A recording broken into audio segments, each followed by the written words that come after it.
Good evening, Clyde. Happy Sunday, guys. Hope everybody's doing well. Really important win for our football team as we look at the possibilities of our season. It was one that we needed to be able to reach the goals we want to reach.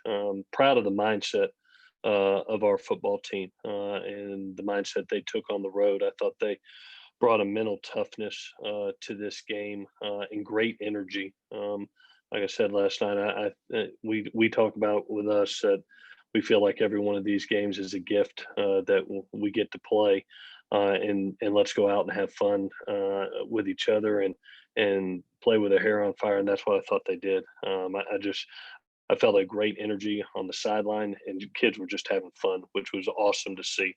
To be able to, especially all the sacrifices that they're making, and all the preparation that they're putting in. It's really neat to see, and was happy for Kyle and Utah. I know they had been through a lot, to be training since June and finally get the first opportunity.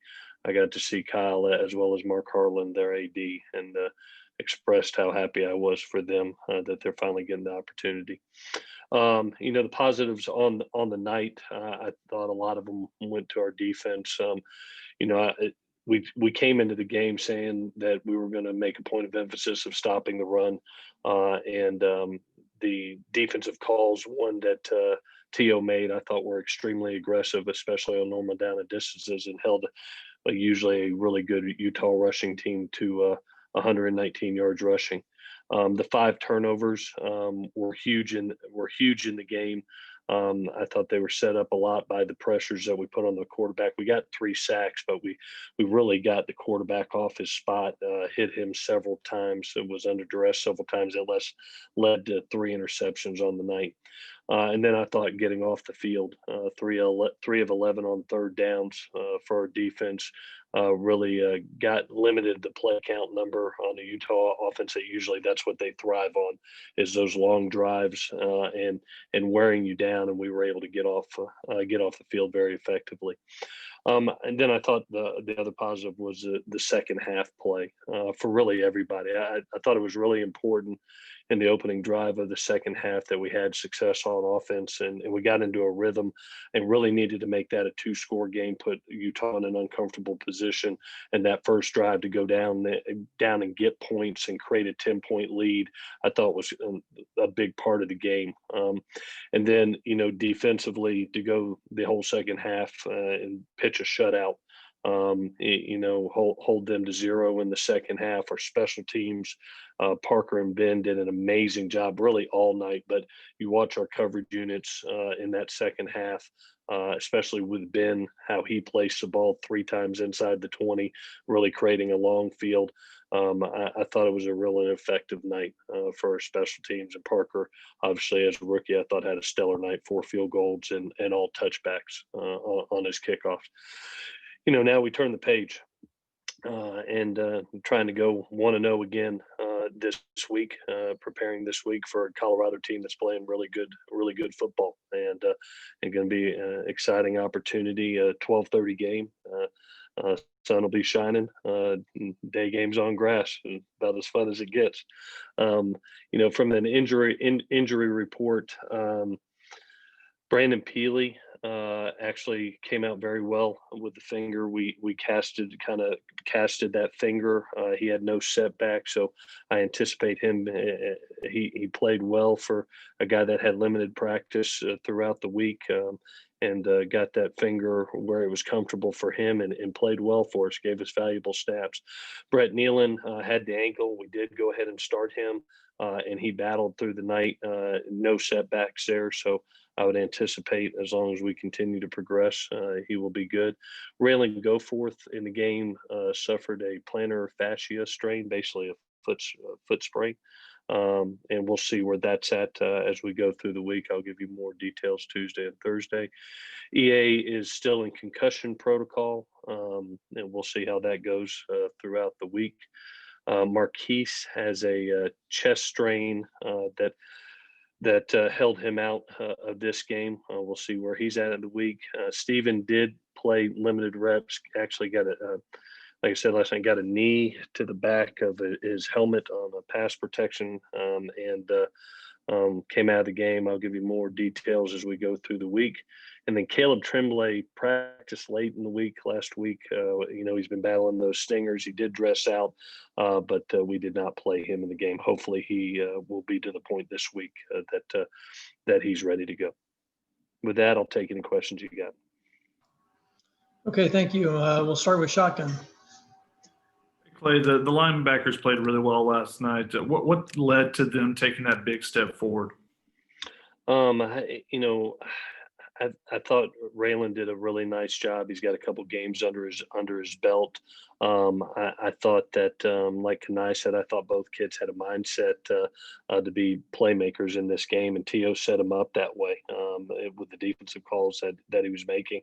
Man, and I'm so happy for Kanai. I mean, he's waited for this opportunity.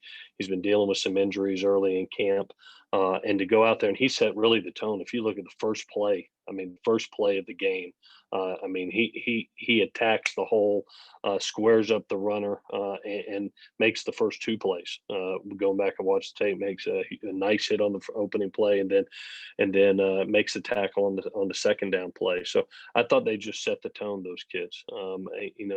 And they played smart football. They really did. Even the big fourth down stop in the fourth quarter was kind of a tricky play for Raylan.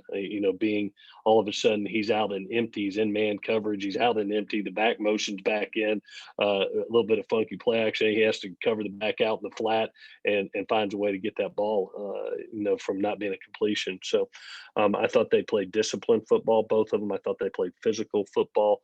They needed to step up big for us with the A out, and both kids did. Okay, we'll go to Ryan Karchi. Clay, I know you talked before about the defensive line really stepping up in this game.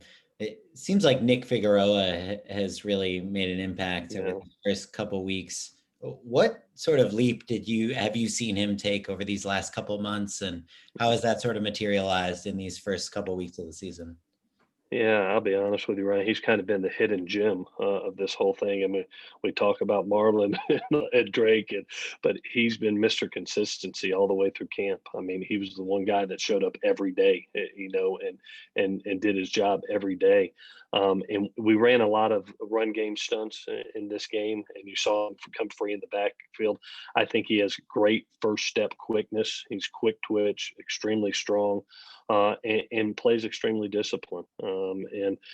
It's showing in these first three games, and he's kind of been the unsung hero. A lot of other guys are getting accolades. I'm glad somebody's seeing that how this guy is playing, because he's playing at an all conference level right now, in my opinion, over the first three games. And it was neat to see him get a little pat on the back from what he's doing. But he's been the model of consistency, not only through camp, but the first three games. We'll go to Antonio. Clay, obviously the defensive line took a big hit, before the season with Jay opting out, but Marlins kind of made a leap this year. Nick is playing well, and even Tully and those guys. What can you say about what Vic has gotten out of that group, and what he's shown as a coach so far through 3 weeks? Yeah, he brings an unbelievable knowledge of the game, tutelage of the game. But I think he makes it fun for the guys. If you go back and watch the TV guy, he's having as much fun as the players on the sideline. He brings a great energy, and those kids love playing for him. But to be able to like you said, take some guys that like a Thule, he's in his first year, and he's being ultra productive. Marlon's game. Right now, in my opinion, he may be the best defensive player in our league right now, the way he's playing. I mean, he's a dominant force, and we needed him to be that, when we lost Jay. And he's just stepped his game up so much, not only from his physical strength and conditioning, but truly being a student of the game and being coachable with Vic. So it's been neat to see. I think there was a reason that we went out to Virginia, and and got Vic. I didn't think we were going to get him away from Coach because he about raised him. But aren't we fortunate to have him because he's doing a great job for TO and our football team.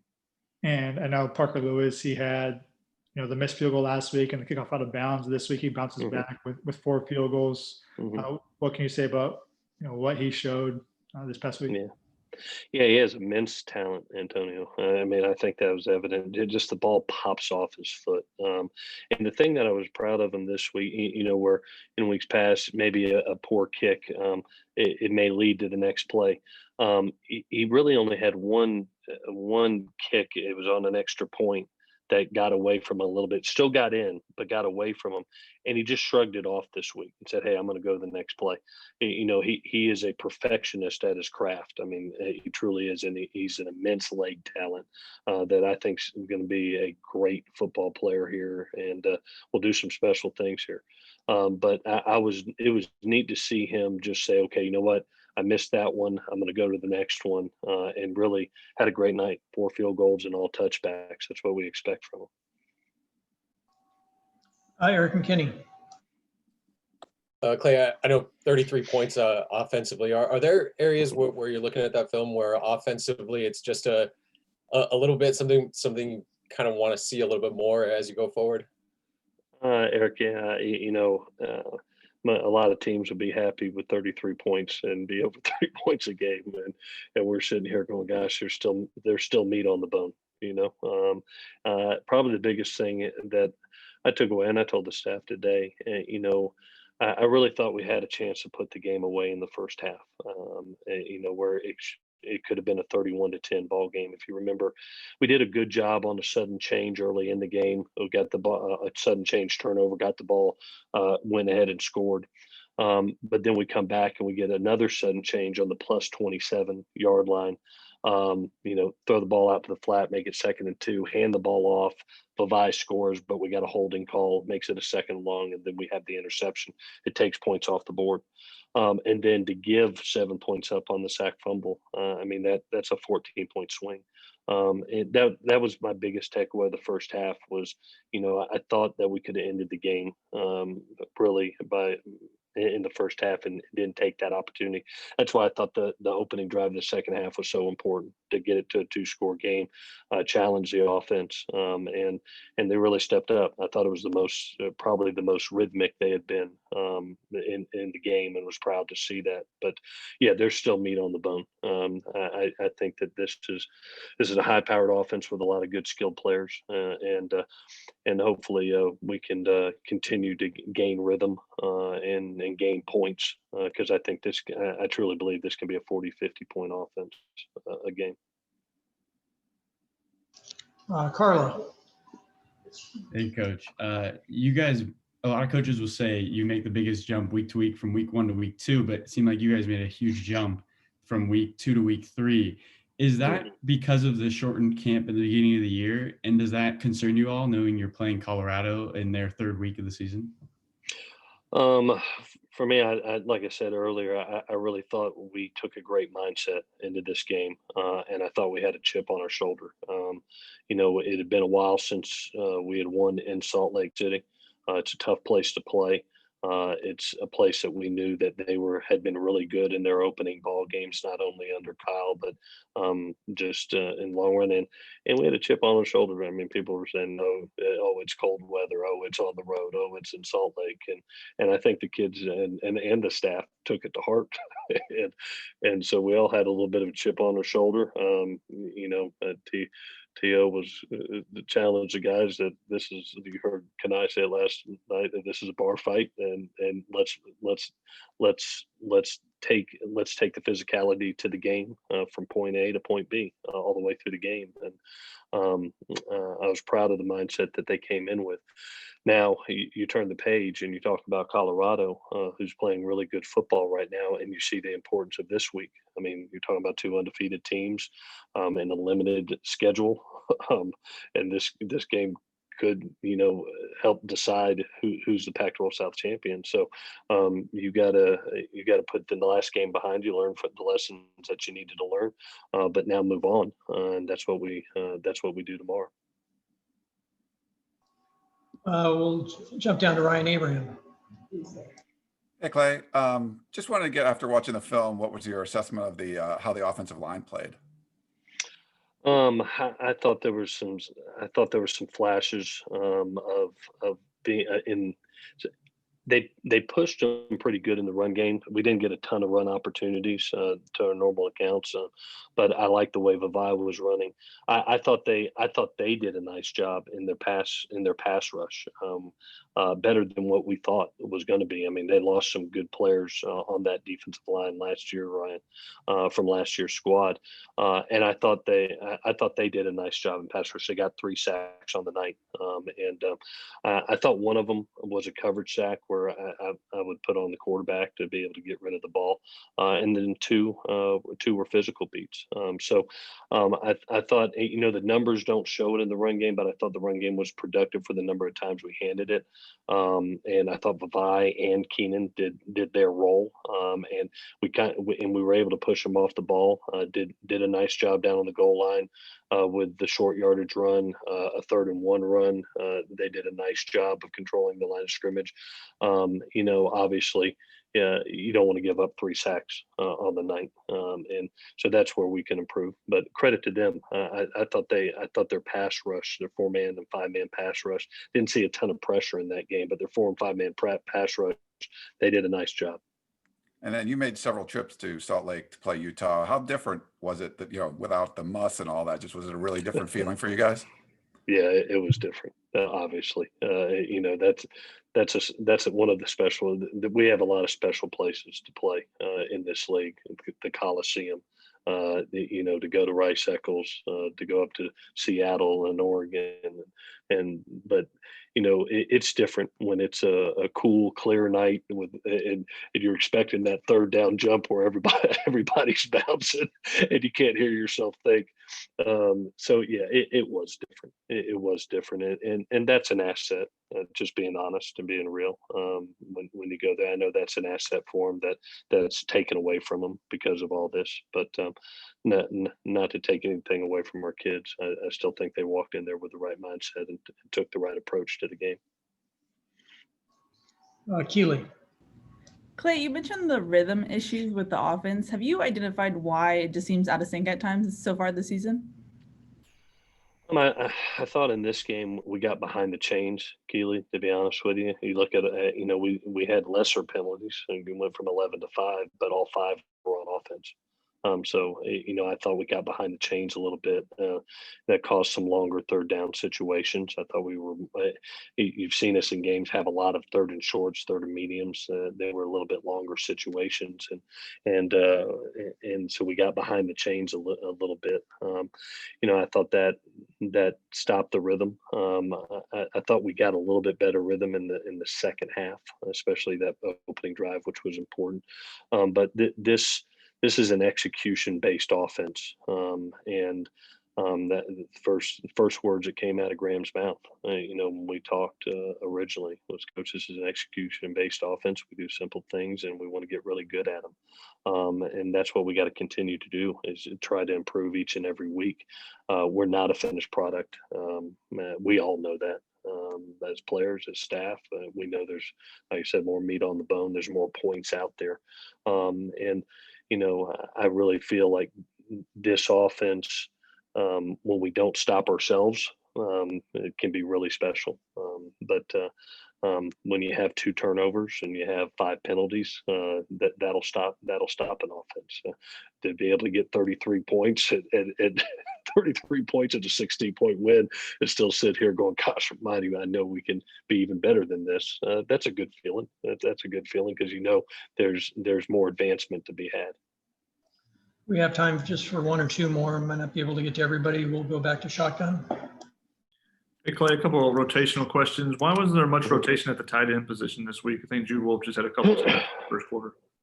Yeah, Jude's been coming off an ankle that he's been really battling over the last 2 weeks, gave us a couple reps. He actually, was actually had more reps prior to that injury than EK was having. But those two guys have been going back and forth, and now we're getting Josh Fowler back. Josh just had his new baby girl, which we're so happy for him and his family. And he was back with us now, and so we are.